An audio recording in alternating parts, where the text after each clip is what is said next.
गौरी साहब बताइएगा कि अब आगे हम क्या समझे मौलाना साहब की इस गुफ्तगू से, क्योंकि अभी भी हुकूमत के बुज़रा से बात करें तो वो कहते हैं कि जी मना लेंगे मौलाना साहब से, उनसे बातचीत जारी है पाकिस्तान पीपल्स पार्टी की, पाकिस्तान मुस्लिम लीग नवाज की। तो सर फिर इस तकरीर को हम कैसे समझें अगर वो हुकूमत इतनी कॉन्फिडेंट रहेगी कि वो मना लेगी मौलाना साहब को? जी, पहली बात तो ये कि मैं एक अर्ज करूं कि इलेक्शन का फौरन बाद जो हमारी पार्टी का इजलास हुआ था मरकजी मजलिस आमला का और तमाम सूबाई सदूर और सेक्रेटरी जनरल्स का, उसमें ये पॉलिसी हमने तय की थी। और हमारी जो पहली प्रेस कॉन्फ्रेंस हुई थी उस प्रेस कॉन्फ्रेंस में मौलाना साहब ने खुलेआम जैसा अल्फाज कहे थे जो अब कहे जा रहे हैं। इसके बाद भी कुछ लोगों ने ये कहा कि जी वो कुछ बारगेनिंग हो जाएगी, कोई मुलाकातें हो जाएंगी, कोई बातें हो जाएंगी, लेकिन जिस सिलसिला चलता रहा और हम अपने मौक़िफ़ पे डटे रहे। उसके बाद ये पशीन में 20 अप्रैल को जलसा हुआ हमारा, तो जिसे हमने अवामी असम्बली का नाम दिया, अपनी तहरीक का आगाज किया। तो उस वक्त भी ये तासुर जा रहा था कि शायद मौलाना साहब से कोई मामला हो जाएगा, कोई डील हो जाएगी, कोई ये हो जाएगा। तो ये अब क्या तहरीक है जिसका आप जिक्र कर रहे हैं? देखिए हमारा 2 मई को, देखें हमारा 2 मई को अब कराची में, 2 मई को कराची में मज़ार कायद पे हमारा इसी तरह अवामी असम्बली हो रही है।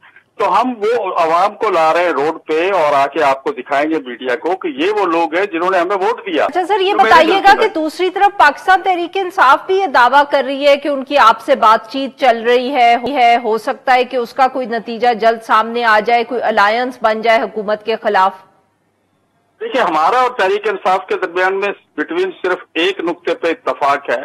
वो नुक्ता ये है कि ये इंतखाबात धांधलीशुदा है और ये प्री पोल रिगिंग भी हुई है, आफ्टर पोल रिगिंग भी हुई है, फॉर्म 45 और 47 के दरमियान भी रिगिंग हुई है।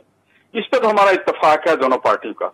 मजीद आगे कैसे चलना है उस पर अभी तक हमारी को मैं समझता हूँ खोल के बातचीत तो नहीं हुई। सर ये तो बताइए कि ये गुफ्तगू हो किससे रही है पाकिस्तान तहरीक इंसाफ की में? क्या कौन से लीडर्स हैं? क्या वो मौलाना साहब को डायरेक्टली कॉन्टेक्ट करते हैं? असद कैसर साहब की क़यादत में 2-3 दफा उनके वफूद आए हैं और वो मिले भी हैं और उसमें उनकी तकरीबन मरकजी लीडरशिप सारी थी और वो लोग मौलाना साहब। तो सर अब अगली हम मुलाकात कब एक्सपेक्ट करें मौलाना फजल रहमान साहब की और असद कैसर साहब की?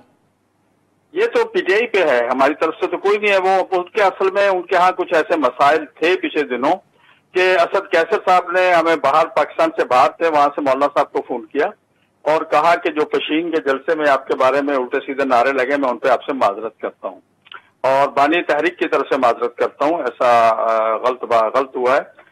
अगले दिन हमने देखा कि जनाब वो शेर अफजल मरवत और अली अमीन गिंडापुर फिर वही जुबान इस्तेमाल कर रहे थे। तो मकसद ये है कि पहले उनकी पार्टी के अंदर कुछ ऐसे मामला। सर क्या आप किसी और पार्टी से राब्ते में हैं इस हुकूमत के खिलाफ या सड़कों पे आने के लिए, कोई अलायंस बनाने के लिए? आफ्टर ऑल और भी जमातें नाराज हैं।